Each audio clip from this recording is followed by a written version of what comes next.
When I was a freshman in college, I was really, really bored over winter break, and I don't like being bored. So I was like, I really need to do something for spring break. And I really wanted to go to school in New York City, but my parents wouldn't let me because they didn't want to be in the city. So I decided, I was like, hey, university does this thing where you can live in the city for spring break. It's awesome. I think I'll do that so I'm not bored.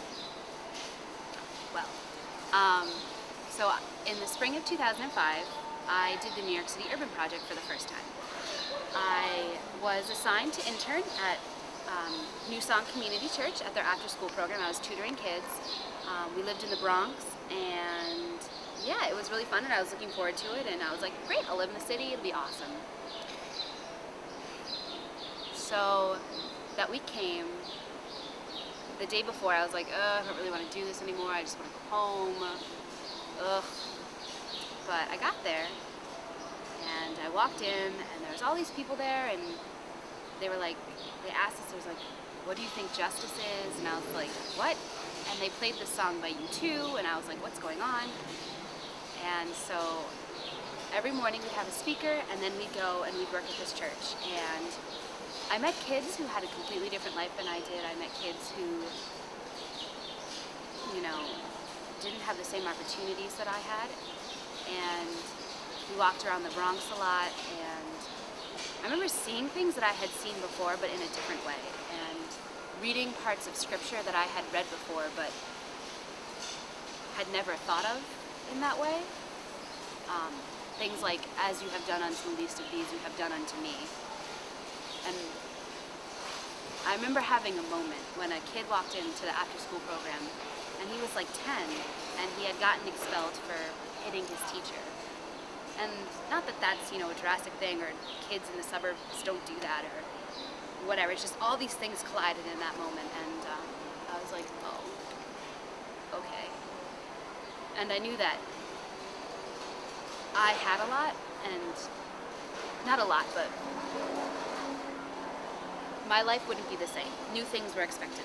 So I go back to school, and I was like, okay, now what do I do? And I wish I could say that immediately I got to action and was saving the world and heading up student activist organizations and doing a lot of things, but I spent a lot of time thinking and praying, and I'm an actor, and I love theater, and it's my passion. And I was like, okay, God, what do you want me to do? Do you want me to quit theater and save the world? Do you want me to stop being an actor and be an activist? Like what? But the thought of leaving the theater, it was just, I couldn't do it. So I started to discover, and God started to show me that art was a really powerful tool. And so then a lot of stuff happened. And then in the summer of 2007, I decided to do Summer NYCUP, which is a completely different experience. You live with the same group of people for 6 weeks. You have an internship. It's no longer about, yes, you're still learning, but it's more about learning from the city, and it's about the day-to-day and what does that mean. And I worked at the Latino Pastoral Action Center, where I was the drama teacher, and I came into that summer being like, I'm going to teach these kids theater, and I'm going to save the world, and they're going to learn so much, and they're all going to be better. Well, that didn't happen. It did happen, but I learned that God is powerful, but we just have to do what we can, and that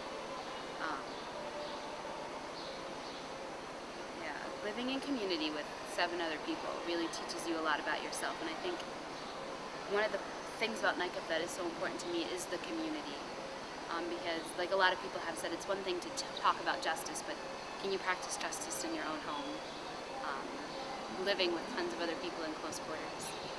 So NYCUP's really influenced me in a lot of ways, because it's made a lot of lofty things very practical, and it's given me a chance to serve, and really taught me. I think for me, justice is about the fact that every single human being is made in the image of God. It's really that simple for me. I think that's the one thing, not that I've learned, but that has been most important to me, is that every time you see someone who's different or homeless or poor or rich or wealthy or this or that or whatever, is that they're made in the image of the same God that I am. So we're really not that different.